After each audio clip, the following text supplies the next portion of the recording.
Olá, internautas. Iniciamos mais um programa Gestão Executiva.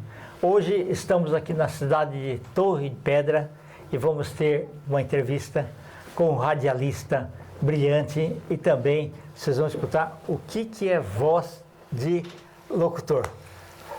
Marcos Rodeio, gratidão. Opa. Muito obrigado pela receptividade nessa cidade maravilhosa. Estamos aqui no estúdio da 87, né, que é a Paulista FM.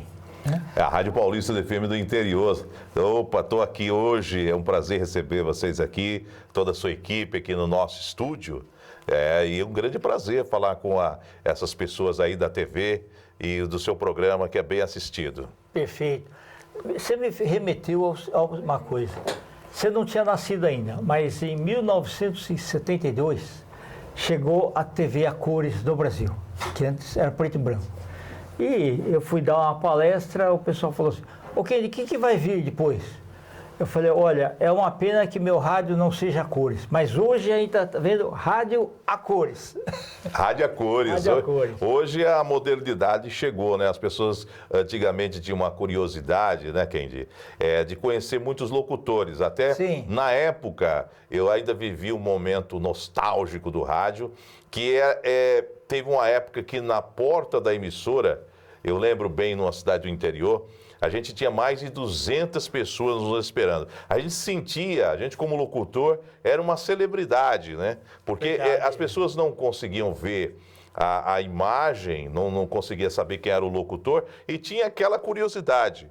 Será que ele é um cara dos olhos verde, alto, corpo atlético, né? Mas às vezes a maioria era gordinho, né? E a maioria era baixinho. Baixinho, gordinho, e muitos deles locutores, até muitos imaginavam a cor, né? Esse camarada tem essa voz, mas é um talento, né? E hoje o pessoal pode ver, assistir o programa através dos meios de comunicações digitais, né, que chegaram para dar uma grande força para o rádio também. Eu não vejo, muitos comunicadores acham que a internet ela acabou com os meios de comunicações. Não, ajudou muito ampliar, né? a ampliar da força, conhecimento. Hoje o pessoal pode assistir o programa via internet. E tem crescido muito a audiência com isso também. Parabéns. Antigamente era assim, você escutou naquele momento o rádio, tudo bem. Não escutou, não escutava mais. Não escutava mais. Era uma coisa que ali era presente o técnico, né, o sonoplasta, porque eu comecei no rádio como sonoplasta.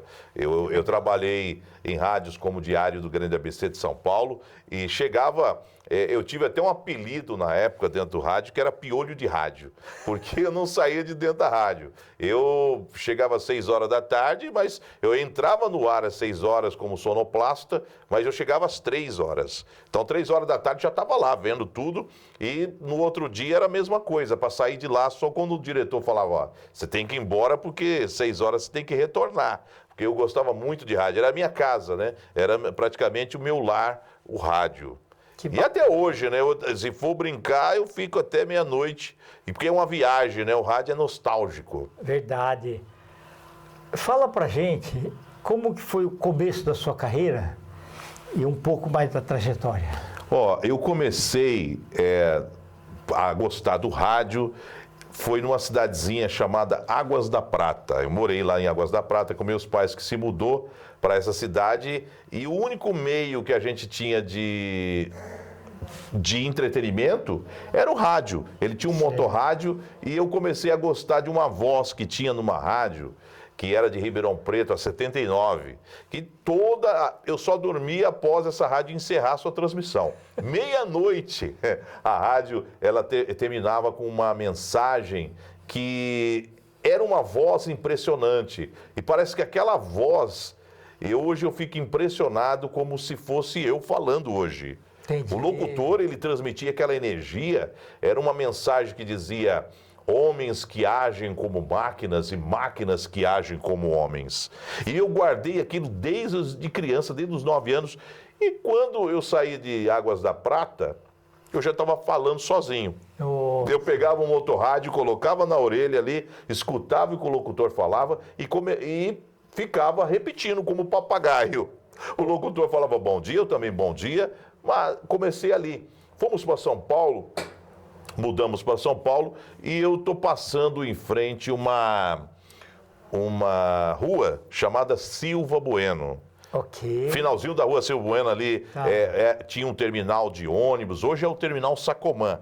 Ali na esquina tinha uma placa escrito, precisamos de dubladores, locutores. Eu entrei ali.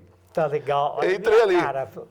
Meti a cara ali, entrei. Falei, ó, eu quero ser locutor. Como que faz para ser locutor? Aí o camarada falou, ó, nós temos uma rádio aqui que é oficina, uma rádio oficina, que você vai começar a treinar, vamos fazer o curso. Comecei ali a fazer, e eles gostaram muito da dicção, do trabalho que eu estava desenvolvendo, e por ali fiquei. Então tudo foi o ponto inicial, Kendi, ali. Que bacana. Que era uma produtora também que tinha vínculo com a produtora do José Mojica, Zé do Caixão, e no qual também eu fiz parte ali de alguns trabalhos com eles. Sim. Então tudo começou ali. De repente, eu falei, eu quero ser locutor. Eu quero ser locutor. E eu fui trabalhar como sonoplasta de uma rádio AM em São Paulo, ali na Rádio Diário do Grande ABC, uma época muito lá atrás, onde tinha Claudete Troiana, grandes apresentadores, Marcelo Viola, né? E ali foi a minha grande oportunidade de mostrar o meu trabalho e falar a hora certa na Rádio Diário. Ah, olha, isso daí é interessante, porque assim, ó, o rádio era um meio que se usava ou na parede ou no pulso, mas ele era considerado caro. Sim. E nem todo mundo tinha. Tanto é que na época de 80, eu estava na Telesp como engenheiro e a gente instalou o Hora Certa, código especial que era Hora Certa. E muita gente ligava lá para ver que horas que era. Olha. E aí teve o despertador também, que era para as pessoas de manhã cedo não perder hora, então pagavam para que aquilo acontecesse. Interessante. Que interessante. O rádio, ele ajudou muitas pessoas, né? Depois que eu me formei no rádio, fiz aí o curso pelo Senac de São Paulo, e me formei, trabalhei em grandes emissoras, fui para a região do Nordeste, onde desenvolvi vários trabalhos como chamado jornalístico, né? Que na verdade não era, a gente não era jornalista, coisa nenhuma, a gente era uma espécie de levar informação. Sim. E eu acredito que todos que levam informação, de forma responsável, de forma coerente, ele é um jornalista, desde quando ele respeita o limite. Mas ninguém teve uma formação jornalística, né? Certo. Mas era um formador de opinião ali, de trazer informação. Ah, olha, aconteceu um acidente ali na estrada e tal, sem conhecimento nenhum, mas a gente levava a informação que era bem vista pelo ouvinte, né? Porque o ouvinte, ele tinha o único meio de comunicação. Era o único meio de comunicação. E como eu te falei, era um momento nostálgico que o radialista da época, ele se sentia um artista. Eu mesmo me senti, porque era tanto sucesso, gente. A gente recebia, eu tinha uma caixa daquelas de fogão, caixa de papelão, sim, que era lotado de carta até a boca. O pessoal escrevia mesmo. Escreviam mesmo as cartinhas, pedindo casamento, pedindo ajuda. Teve uma época que nós fizemos uma campanha na rádio, me lembro, que nós arrecadamos 2 toneladas de alimentos. O pessoal o Kendi, era imediato. Era você falar na rádio e a pessoa ia lá, comerciante, levar fardos de arroz, fardos de feijão. Gente, era uma coisa extraordinária. Eu acho que poucos hoje, né? Eu nunca, eu gostaria de falar uma palavra como essa, mas vai ser difícil a gente ver novos comunicadores que vão sentir a mesma alegria. Porque naquela época era com emoção. O que você falava era naquele momento, não era esperar o retorno. Hoje você fala alguma coisa, o camarada vai te ver, mas daqui 30 minutos, 40 minutos, 1 hora, ele vai assistir o programa, mas naquela época era imediato. Você falava e as coisas aconteciam, né? Interessante, interessante. E do interior você acabou vindo para a cidade grande? Eu saí do interior de Água da Prata e fui para São Paulo quando eu conheci todo esse pessoal ali passando na rua Silvio Bueno, através daquela placa. Daquele momento, eu já fui para trabalhar na Diário, fui trabalhar em outras emissoras e aí nunca mais saí. Me aperfeiçoei, fiz o curso do Senac, e até hoje estamos no rádio aí. Né? Mais de 32 anos. Nossa, espetacular, viu? E você, como é que você tinha vontade, na verdade, de ser um âncora também, né? Da rádio. Sim, eu tinha vontade de ter um programa próprio, graças a Deus eu conquistei essa oportunidade, porque quando você é um sonoplasta, você acaba não tendo a vontade de falar, né? O diretor começou a me liberar aos poucos, falou, ó, okay. Fala só a hora certa. Fala só a hora certa. Eu falava 00:30, 1h40, só. Depois ele falou, agora você está saindo bem, fala agora bom dia, vai falando com o... E ele foi me soltando aos poucos, de repente eu estava conversando com o ouvinte, olha, você que está aí ligado no rádio, muito obrigado, muito bom dia para você, uma satisfação ter você na nossa companhia, na madrugada mais alegre, e aí a gente foi se soltando, e até hoje... A gente procura fazer essa comunicação, que é um pouco antiga, né? Eu digo que a nossa comunicação, ela ainda é antiga. Essa que a gente fala, conversa com o ouvinte, porque o rádio, depois de muito tempo, ele mudou. Ele ficou mais mecânico, né? Ele ficou mais sendo robotizado, que a gente chamava, né? Todas as pautas tinham que ter um texto, que eu já trabalhei em rádio com texto também. Você só vai falar isso. Mas eu tive a oportunidade, graças a Deus, de trabalhar em emissoras que me deram liberdade para trabalhar. E isso é muito gostoso, você conversar com o ouvinte, né? É verdade. Ô, seu João, como que o senhor tá? Ô, dona Maria, a senhora está lavando roupa? E muitas pessoas falavam assim, ô, Marcos, como que você acertou? Eu estava lavando roupa. Ó, para você ter uma noção, Kendi, que nos dias atuais, eu estava conversando esses dias na rádio e falando, olha, o meu amigo alemão está tomando uma cerveja. E não é que ele estava com a cerveja na mão?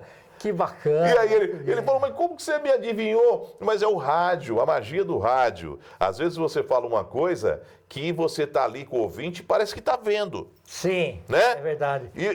A voz faz com que você tenha uma correlação muito rápida do cérebro com a imagem que você está querendo fazer. Sim, a imagem. O rádio, ele ajudou, ok, nessa nossa passagem no rádio, tinha uma jovem lá na Argentina que ela me disse uma coisa que eu fiquei impressionado. Eu falei, mas você ouve o rádio, você está entendendo? Ela falou, por isso, eu estou estudando a língua brasileira e eu estou aprendendo com vocês. Eu falei, então você está aprendendo totalmente errado.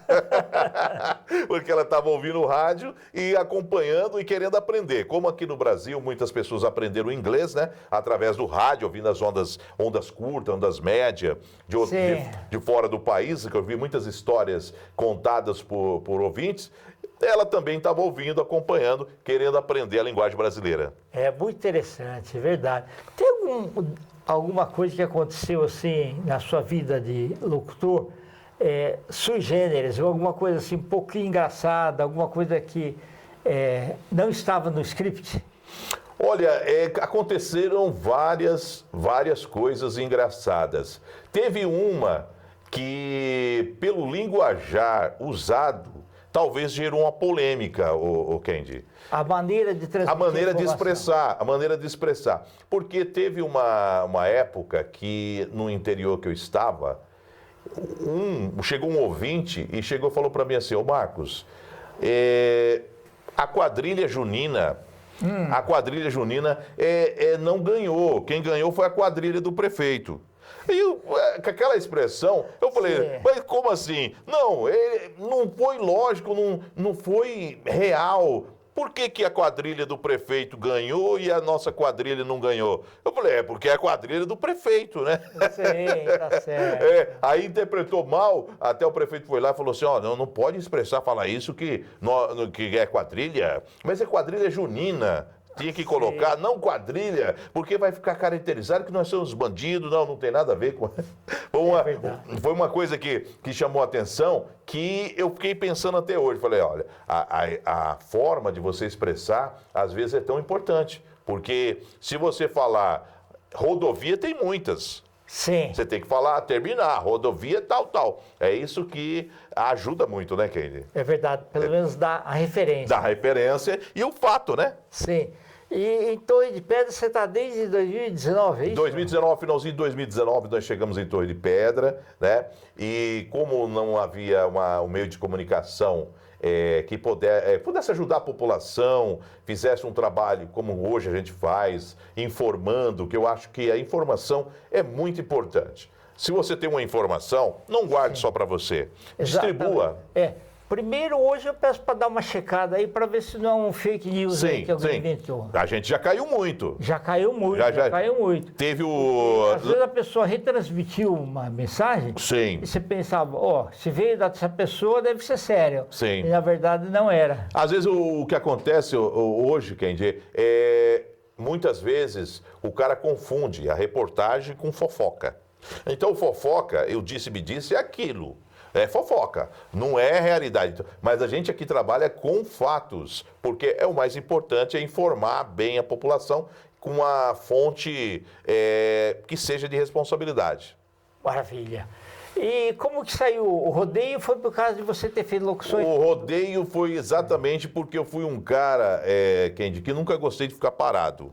Eu já fui mestre de cerimônia em hotel, em São Paulo. Ok. Eu já me chamaram, você sabe fazer? Eu falei, sei, eu vou ver o modelo, estudar. Já fiz ali palestra para empresários, em hotel, mestre de cerimônia chamado. Eu já fiz o rodeio, já fiz a vaquejada, eu já fiz todas as modalidades dentro da voz, já fui locutor de porta de loja, gente. Olha a senhora que está aí, a senhora que está vendendo, a senhora que está passando aqui na rua, ô Zezão, você está passando, entra aí, Zé do Caminhão. O camarada falou, mas como ele sabe meu nome, Zé do Caminhão? Verdade. Então eu usava dessa forma e foi assim no rodeio. Eu comecei a fazer versos, tem vários versos aí no YouTube que eu fiz, não dei continuidade, mas eu entrei no meio para saber, né? Graças a Deus eu tive um sucesso no meio. Até hoje o pessoal começa a gravar os versos, né? Tem uma assim: bebo da branca, bebo da amarela, só não bebo litro porque não passa na goela. Segura, peão, porque aqui o limite é o chão. Maravilha. Então, é assim, Kendi, dentro da comunicação, eu acho que vale a pena, às vezes, eu já fui num campo de futebol, não fui narrador esportivo, mas eu tive um orgulho muito grande também de ter participado, de narrar um gol do Amaralzinho do Palmeiras. Sim. Sabe, teve um jogo, o Futebol das Estrelas, de um amigo nosso, Gil, lá da cidade de Atibaia. Ele falou, Marcos, fica aí narrando aí. Passou na hora, o fato engraçado, que eu não tinha experiência também dessa área, mas foi um fato engraçado, passou um cara com um guarda-chuva bem na frente na minha frente, e eu não vi o gol. E os jogadores ficou, cadê o narrador? Aí eu tive que narrar o gol do Amaralzinho do Palmeiras. Falei, agora vai o gol. Já tinha passado o gol. O cara passou com o guarda-chuva bem na minha frente, e eu perdi o lance. E o engraçado, Jaime e Kendi, é que o pessoal lá dentro de campo é que pediu para eu narrar. Interessante. Cadê o gol? O narrador perdeu o gol. Beleza. A comunicação é fantástica, né? Como é que o pessoal faz para acessar você? Olha, o pessoal pode entrar aí nas nossas redes, né? Marcos Rodeio Oficial. Pode entrar no Instagram, no Facebook, tem aí, né? A nossa aí, rede social. A gente faz o trabalho de 11 da manhã às 11h30, que é um programa jornalístico com informações aqui da nossa região do interior do estado de São Paulo. Também temos um programa que é o final de tarde, sertanejo, com os clássicos sertanejos. Eu procuro trazer aí as raízes do nosso interior, né? O Tião Carreiro e Pardinho, nós temos um museu aqui ao lado, na cidade de Pardinho. E essa modalidade de música sertaneja bem raiz, 5 da tarde. Gente, acesse e estamos juntos. Tá certo. Meu amigo, estamos nos instantes finais, eu quero que você volte outras vezes. Opa, né? obrigado, Kenji. Tá bom? Quer deixar o Instagram seu? O Instagram é Marcos Rodeio também. O pessoal entra aí, tá? @Marcos Rodeio. Você vai encontrar muita coisa boa aí. Tem muita coisa que eu procurei modificar. Muita gente falou assim, ô Marcos, mas você só ficou no rádio. Não, fiz rodeio, fiz narração esportiva, como eu falei, mestre de cerimônia. E até aquelas narração, lembra das traduções? Sim. Long time, Sim. good time. Eu fiz tudo isso. Até o meu professor foi o Sérgio Boca, né? Que ele tinha aquele vozeirão, Sim. o invasor do planeta, chamado amor, Sérgio Boca. Mas olha, então o rádio, gente, eu dou um conselho para aquelas pessoas de comunicação, muda um pouquinho, faça aquilo que você tem vontade, né? Para uma experiência. E vale a pena a gente distribuir a comunicação. Gratidão, Abraço. amigo. Muito obrigado. Fica com Deus. Internautas, com os agradecimentos, então, a esse fantástico Marcos Rodeio, nós fazemos mais um Gestão Executiva. Um grande abraço e até a próxima.